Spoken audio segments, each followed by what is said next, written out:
Uncle Kogoro, may tanong lang po ako sa inyo. Totoo po ba ang pangarap? Siyempre naman, ang pangarap ang dahilan kung bakit ka ginaganahang mabuhay, lalo na kung mataas ang pinag-aralan mo.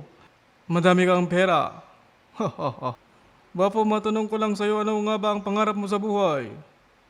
Uncle Kogoro, ang gusto ko pang maging presidente ng Pilipinas.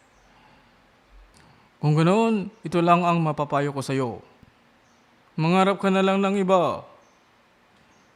Bakit naman po?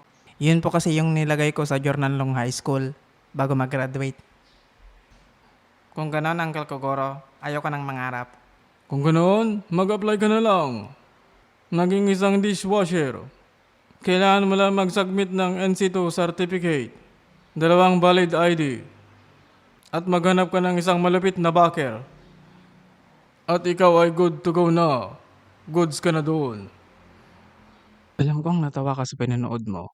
Kaya subscribe na.